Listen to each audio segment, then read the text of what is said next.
ஓம் சாந்தி. இன்றைய முரளியிலிருந்து கேள்வி பதில் பிப்ரவரி 7.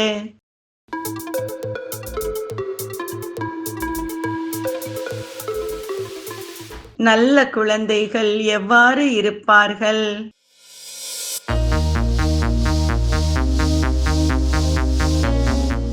சிவ தந்தையை நினைவு செய்வார்கள்.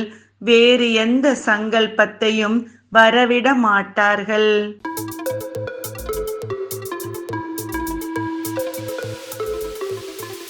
ஏன் எல்லோரும் ஒரே போல் பதவி அடைய முடியாது?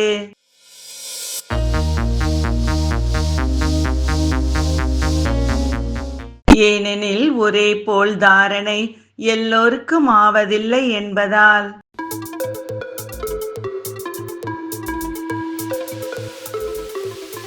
சேவையில் ஆர்வம் இருப்பவர்கள் எவ்வாறு இருப்பார்கள்? ஆனால் பரமாத்மா சேவை செய்பவரிடம் எதை பார்க்கிறார்?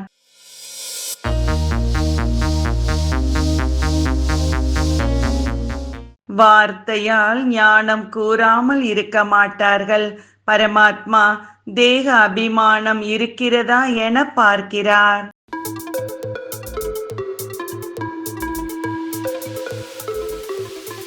சமோ பிரதான நிலையில் கூட மெதுமெதுவாக கலைகள் நாளுக்கு நாள் குறைவதால் என்ன செய்ய வேண்டும்?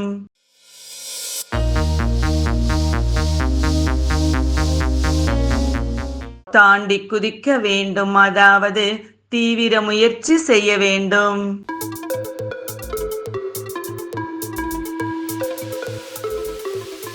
வீட்டுக்கு வீடு சென்று எதை கூற வேண்டும்?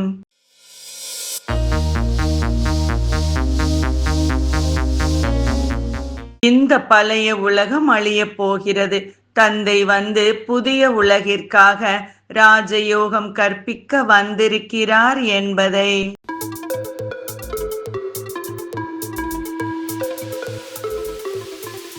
பக்திக்கும் ஞானத்திற்கும் உள்ள வேறுபாடு என்ன?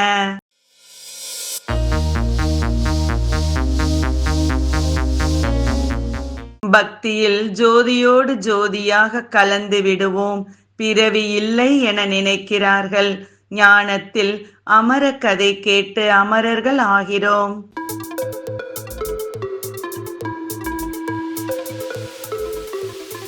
படிப்பு மற்றும் படைப்பின் உடைய மிக பெரிய ஞானம் இதுதான். சரியா தவறா?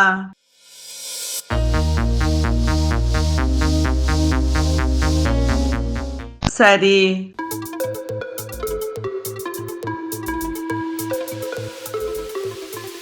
இன்றைய முரளியில் முக்கியமாக என்ன கூறப்பட்டுள்ளது?